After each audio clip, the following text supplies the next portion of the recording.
நீங்கள் பார்த்துக் கொண்டிருப்பது உங்கள் விஜய்.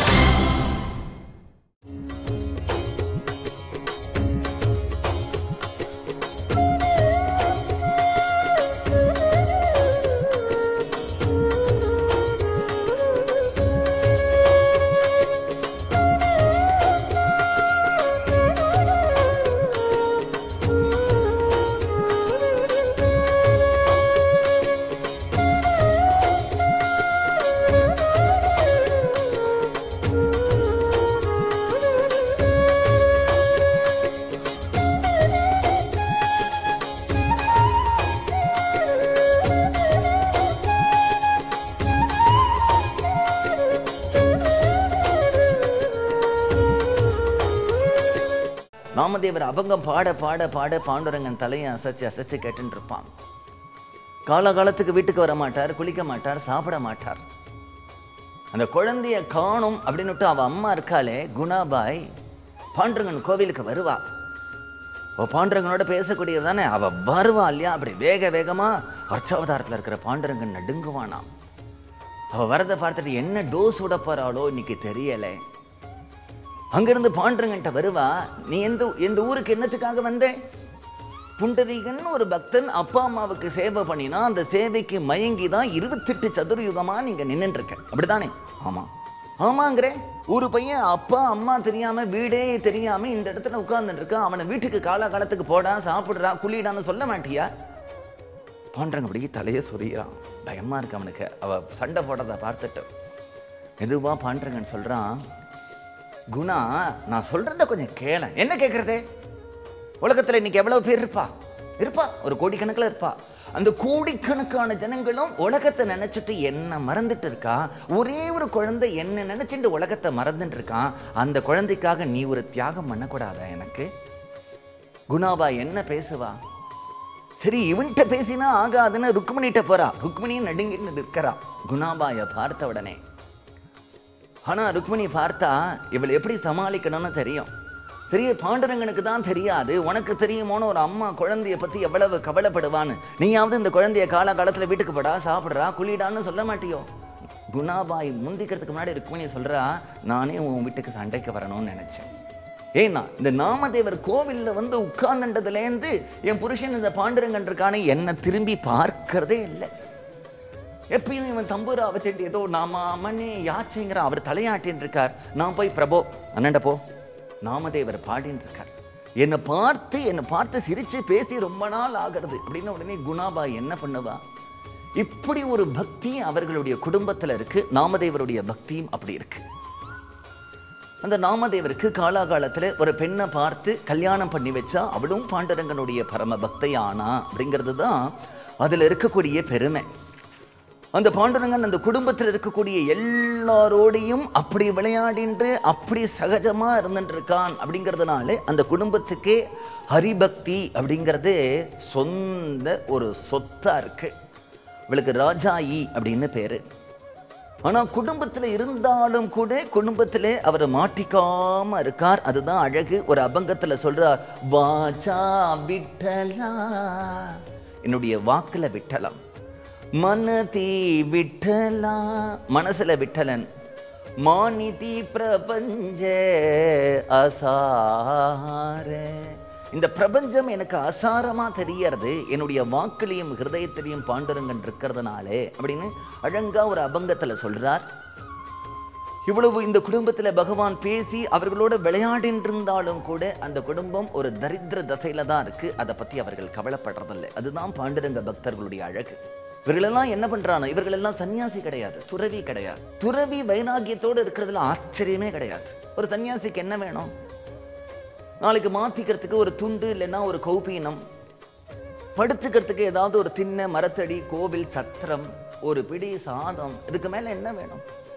இன்றைக்கு களி பொல்லாதுன்னு சொல்லிட்டு இருக்கக்கூடிய காலத்துல கூட ஒரு துறவி நம்ம வீட்டு வாசல்ல வந்து கேட்டார்னா நம்ம இல்லைன்னு சொல்ல போறதில்லை. அந்த துறவி வைராக்கியத்தோட இருக்கிறதுல ஆச்சரியம் இல்லை. ஆனா இத்தகைய மகான்கள்லாம் கல்யாணம் பண்ணிட்டு இருக்கான், குழந்தைய பெற்றுன்னு இருக்கான், புள்ள குட்டிகள்லாம் இருக்கு. ஆனா இத்தனை இருந்தும் அவர்கள் வைராக்கியமா இருக்கா. அதுதான் பெருமை. நாமதேவருக்கு ஒரு 3 குழந்தைகள் பிறக்கிறா. கேசவன், மாதவன், நாராயணன்னு பேரு.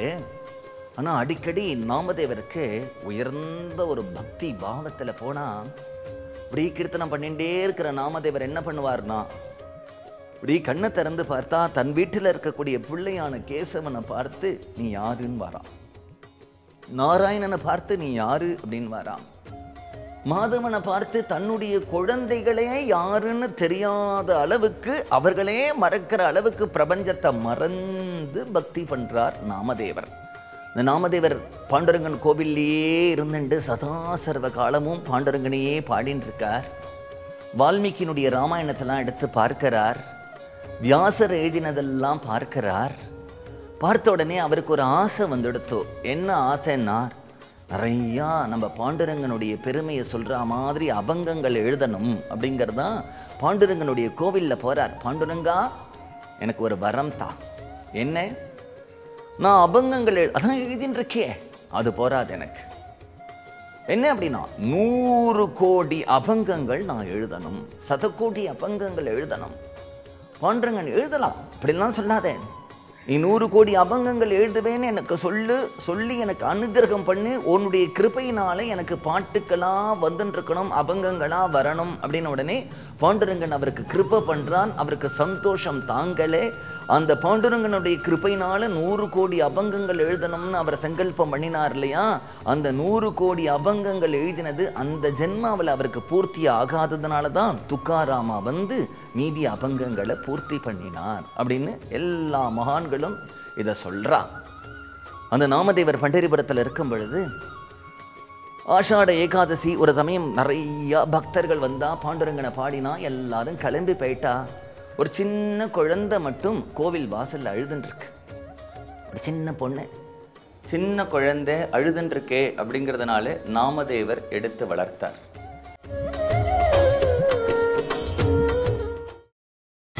நீங்கள் பார்த்துக் கொண்டிருப்பது உங்கள் விஜய். ஒரு குழந்தை எப்படி வளரும்?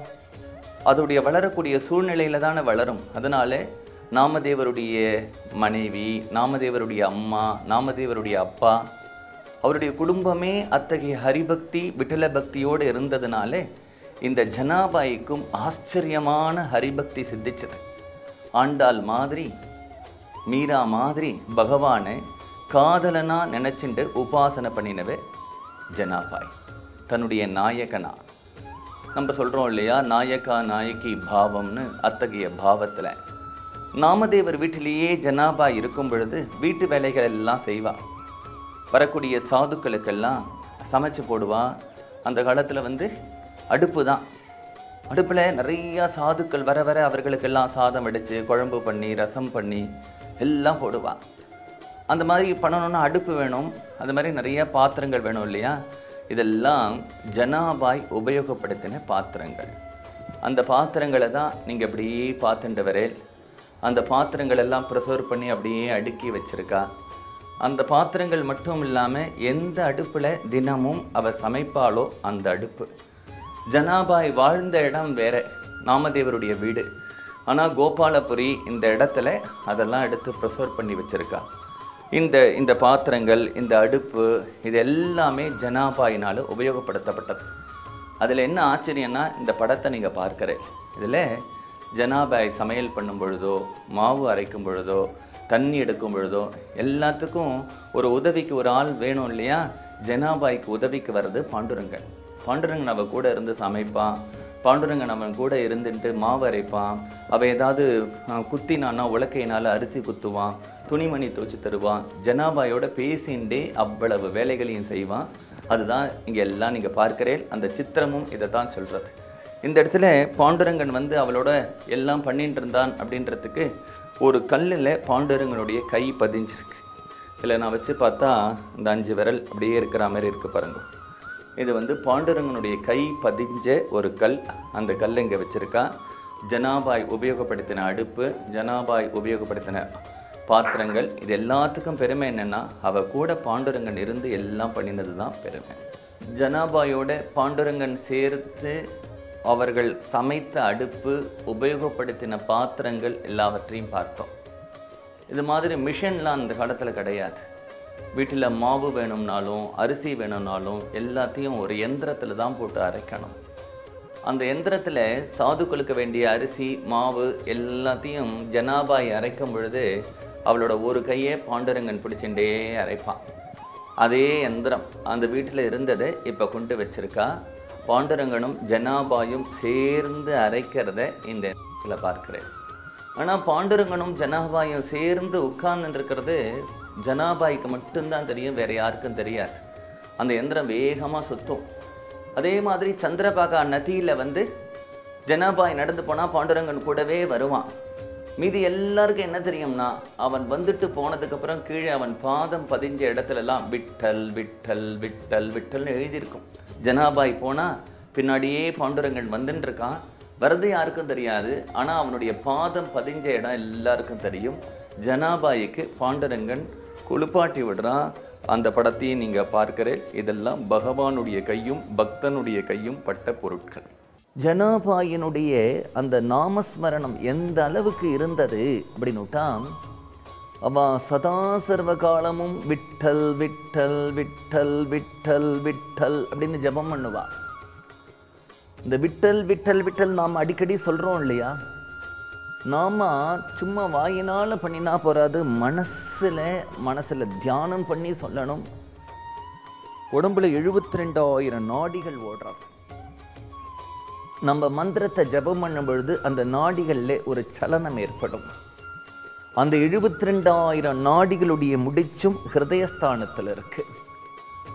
அதில் அந்த சலனங்களை நம்ம சரியாக கொண்டு வந்தாதான் அந்த மந்திரம் சித்தியாகிறது. அதனால தான் நம்ம சொல்லும் பொழுது பக்தி அவனுடைய நாடி நரம்பெல்லாம் ஊறி இருக்கடா, ரத்தத்தில் ஊறி இருக்கடான்னு சொல்கிறோமே.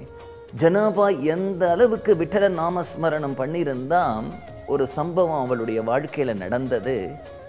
நாமதேவருடைய வீடும் இன்னொருத்தர் பக்கத்து வீடு இருக்கு. காம்பவுண்டு வால் கிடையாது. ஒரு கம்பி வேலியோ ஏதோ முள் வேலியோ போட்டு வச்சிருக்கா. வீட்டிலே பசுமாடு எரும மாடு இதெல்லாம் வளர்க்கிறா. ஜனாபாய் என்ன பண்ணுறான்னா, தன் வீட்டிலே இந்த பசுஞ்சாணம் போடும் இல்லையா, அந்த சாணத்தில் கறி வைக்கோல்லாம் சேர்த்து அதை எப்படி தட்டி தட்டி காய வைப்பா. அதுக்கு ராட்டின்னு பேர், எருமுட்டைன்னு சொல்லுவா. ஹோமத்துக்கெல்லாம் பசுஞ்சாணியால் பண்ணினேன் அதை தான் உபயோகப்படுத்தணும். இப்போ நம்ம ஹோமத்துக்கு மட்டும் உபயோகப்படுத்துகிறோம். அந்த காலத்தில் அடுப்பு எரிக்கிறதுக்கே அதுதான். கேஸ் எல்லாம் கிடையாது. அது மாதிரி கெரசினை வச்சுட்டு ஸ்டவ் கிடையாது. அடுப்பு இல்லைன்னா குமுட்டின்னு சொல்லக்கூடிய கரியை வச்சுட்டு தான் அவர்கள் சமைப்பா. அப்படி அடுப்பில் அவர்கள் விறகு வச்சு எரிக்கும் பொழுது அணையாமல் இருக்கிறதுக்கு இந்த எருமுட்டையை கொடுத்துட்டே இருப்பா. அதனால் அது தட்டி தட்டி தட்டி வச்சுட்டு இருக்கா ஜனாபாய். ஒரு நாளைக்கு பக்கத்து வீட்டில் இருக்கக்கூடிய பெண்மணி சண்டைக்கு வரா. என்ன சண்டைக்கு வரான்னா, என்னுடைய வீட்டில் தட்டி இருக்கிற ராட்டியெல்லாம் நீ எடுத்து வச்சுட்டே அப்படின்னு ஜனாபாய் மேலே திருட்டு பட்டம் கட்டுறா. ராட்டி விஷயத்தில் எங்கள் வீட்டில் இருந்தது, நான் இவ்வளவு தட்டி வச்சுருந்தேன், உன் வீட்டில் அவ்வளவு கிடையாது அப்படின்னு சண்டை வரும்பொழுது ஜனாபாய் சொல்கிறான், இப்போ பார்க்கலாமா, ஏன் ராட்டி எது உன் ராட்டி எதுன்னு சரியாக தெரிஞ்ச வேடம். எப்படி எந்த ராட்டியை நீ காதில் எடுத்து வச்சு பாரு, அந்த ராட்டி விட்டல் விட்டல்னு கேட்கிறதோ அதெல்லாம் நான் தட்டினது. அந்த பக்கத்து வீட்டுக்காரன் எடுத்து காதில் வச்சு பார்க்குறான். ஆச்சரியம் தாங்களே. அந்த ராட்டி காதில் வச்சுட்ட உடனே விட்டல் விட்டல் விட்டல் விட்டல். ஏன்னா மகான்களுடைய ஸ்பரிசம் பட்ட ஒவ்வொரு பொருளுமே அப்படி புனிதமாயிடும். அதனால பிரசாதம் அப்படிங்கிறது ஏதோ நம்ம சாப்பிட்றதுக்காக கொடுக்குற ஒரு பொருள் இல்லை. ஏதோ கோவிலில் பிரசாதம் கொடுத்தான்னா பசிக்காக. அப்புறம் அந்த அன்னம், அது சாதம். ஏன் பிரசாதம்? பிரசாதத்தில் ஒரு தெய்வத்தன்மை கலந்துருக்கு. அந்த தெய்வத்தன்மையோடு அது சேரும் பொழுது நம்முடைய மனதில் பக்தி ஞான வைராக்கியங்கள்லாம் உண்டு பண்ணுறது. அதுக்கு தான் அந்த பெருமை உண்டு. ஜனாபாய் இப்படி பக்தி பண்ணிட்டு இருக்கா. நாமதேவர் பண்டிதநாதனுடைய கோவில் முன்னாடி நின்னுண்டு அந்த மகாத்வாரத்திலையும் கருட மண்டபத்திலையும் ரங்க மண்டபத்திலையும் ஆனந்தமா அப்படி பாண்டுரங்கனை பாடின்னு இருக்கார். வரவால்லாம் சொல்றா, சுவாமி கொஞ்சம் அப்படி தள்ளி நின்று பாடுங்கோ, எங்களுக்கு முக சேவை மறைக்கிறது. இன்னொருத்தர் வந்து சொல்றார், அப்படி வாங்கோ பார்க்கிறார். 1000 ஜனங்கள் கோவிலில் பெருமாளை சேவிக்கிறதுக்கு வரும் பொழுது நாம மட்டும் இங்கே தம்புராவை வச்சுட்டு எப்பொழுதும் பாடிட்டு இருக்கிறது நியாயம் இல்லைன்னு தோன்றது அவருக்கு. அதனால என்ன பண்ணினார் அப்படின்னா, கார்த்தால ஒரு தரம் வந்தார், பாண்டுரங்கனை சேவிச்சார். சேவிச்சுட்டு சந்திரபாகா நதி இருக்கு இல்லையா, அந்த சந்திரபாகா நதி கரையில் உட்கார்ந்துட்டார். ஆனந்தமா அப்படியே பாடிண்டே இருக்கார், பஜனை பண்ணிகிட்டே இருக்கார். ராஜாயி பார்க்கிறா, வீட்டுக்கு சாப்பிட்றதுக்கு வரலை. இவருக்கு பஜனை பஜனை பஜனை பஜனைன்னா உலகமே மறந்து போயிடும்னு தெரியும். அதனால 2 ரொட்டியை தட்டின்டா, தொட்டுக்கிறதுக்கு சர்க்கரையும் நெய்யையும் குழைச்சுண்டா எடுத்துட்டு வரா. இவரும் அப்படியே தம்புராவை வச்சுண்டு அந்த பண்டரிநாதனை நினைச்சுண்டு தியானம் பண்ணிண்டு சந்திரபாகா நதி கரையிலே அப்படியே பகவானை தியானம் பண்ணிட்டே இருக்கார். ஏகமூர்த்தி விட்டோபாயி அவர் மனசுல அப்படியே நினைக்கிறார். பாண்டுரங்கா தீனமூர்த்தி விட்டல் ஏகே, இத்தகைய ஒரு கிருபாலுவான தெய்வம் உண்டா? சந்திரபாகே சர்வ தீர்த்த மந்திர ஜப நாம கீர்த்தே அப்படி பாடிண்டே மனசுல அப்படி அனுபவங்கள். அவ மனைவி வந்தவ 5 நிமிஷம் நிற்கிறா, 10 நிமிஷம் நிற்கிறா, பக்கத்துல ஒருத்தர் நிற்கிறாங்கிற ஒரு ஞாபகம் வேண்டாமா? யாருமே இல்லாம இருந்தா எப்படி இருப்பாரோ அப்படி பஜனை பண்ணிட்டு இருக்கார். அவன் நின்று பார்த்தா கூப்பிடுறா, இந்த சாப்பாடு எடுத்துட்டு வந்திருக்கேன், நீங்க தான் வீட்டுக்கு காலத்துல வந்து சாப்பிட்றது இல்லை, கொஞ்சம் சாப்பிட்டுட்டேன், ஆனால் வீட்டில் எனக்கு நிறைய வேலை இருக்கு, கவனிக்கிறதுக்கு போவேன், இரு கொஞ்ச நாடி, சாப்பாட்டுக்கு என்ன அவசரம்? வச்சுட்டு போனதுக்கு அப்புறமாவது சாப்பிடணும்னு தோன்றது இல்லையா? தோணலை. அங்கிருந்து ஒரு நாய் வந்தது, தூரக்க அந்த நாய் அப்படியே உட்கார்ந்தது. கிட்டக்க வந்தா இவர் விரட்டுறாரான்னு பார்த்தது. இவர் ஒன்றும் பண்ணலை, பஜனை பண்ணிட்டு இருக்கார். அப்படியே இந்த நாய் கிட்டக்க வந்து டபக்குன்னு அந்த ரொட்டியை கவிண்டது, எடுத்தது ஓட்டம் ஓடுறது. இவ்வளவு நாள் மனைவி வந்து நின்று மணிக்கணக்கா நின்னா திரும்பி பார்க்கல, பேசலை, சாப்பிடுன்னா கேட்கல, வச்சுட்டு போனா கேட்கல. இந்த நாய் தூக்கின்ற உடனே இந்த சக்கரை ரொட்டியை கையில் எடுத்துட்டு ஓடுறார் பின்னாடியே ஓடின உடனே அந்த நாய் நினைக்கிறது ஏதோ நம்மளை துரத்துண்டு வராருன்னு அது வேகமா ஓட, இவர் என்ன பண்றார், வேகமா அந்த நாயை துரத்திட்டு அந்த நாயை போய் கட்டிண்டு அந்த சுக்கா ரொட்டி இந்த வாயில வச்சிருக்க இல்லையா, வெறும் ரொட்டியை எப்படி சாப்பிடுவ பாண்டுரங்கா, இந்த வெண்ணெய் சக்கரையும் தொட்டுண்டு சாப்பிடு அப்படின்னு அந்த நாய் வாயில கொடுத்தா அந்த இடத்துல நாய் மறைஞ்சு போயிடுத்து. பாண்டுரங்கன் இடுப்புல கையை வச்சுட்டு நிற்கிறான். நீங்கள் பார்த்துக் கொண்டிருப்பது உங்கள் விஜய். சர்வத்திர பகவத் தர்ஷனம். அப்ப பகவான் பாண்டுரங்கன் நாமதேவரை பார்த்து சொல்றான், நாமதேவா, உனக்கு இந்த சந்திரபாகா நதிக்கரையில உட்கார்ந்துட்டோம் நாம சங்கீர்த்தனம் பண்ணிட்டு இருந்தா உனக்கு சுகமா இருக்கு, சரிதான்.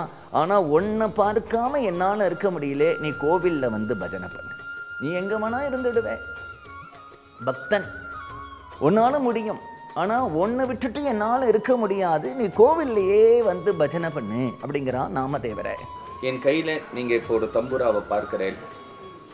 நாரதருடைய கையில் எப்பொழுதும் இருக்கிறது தம்பூரா. அந்த தம்பூராவை நான் வச்சுட்டுருக்கேன். இந்த தம்பூரா ஒரு விசேஷமான தம்பூரா. இது ஒரு கதை சொல்கிறது. என்ன கதை அப்படின்னுட்டா, 1200வது நூற்றாண்டில் வாழ்ந்த நாமதேவர் அவர் நாம சங்கீர்த்தனம் பண்ணுறதுக்கும் உபயோகப்படுத்தின தம்பூரா, அதே தம்பூரா அவருடைய குடும்பத்தில் இன்றைக்கு வரைக்கும் பாதுகாக்கப்பட்டு வந்திருக்கு. அந்த தம்பூராவை தான் நான் கையில் வச்சுருக்கேன். அவருடைய சரித்திரத்தில் இந்த தம்பூரா சம்பந்தமாக ஒரு கதை உண்டு, ஒரு சம்பவம். ஒரு நாளைக்கு நாமதேவருக்கு ரொம்ப உடம்பு முடியலை, தலைவலி. இன்னைக்கு நம்ம நாம சங்கீர்த்தனம் பண்ண வேண்டாம், கொஞ்சம் ரெஸ்ட் எடுத்துக்கலாம் அப்படின்னு நினைக்கிறாராம். கொஞ்ச நாள் ஈஸ்டரில் சாஞ்சனை உட்கார்ந்துட்டு இருக்கார்.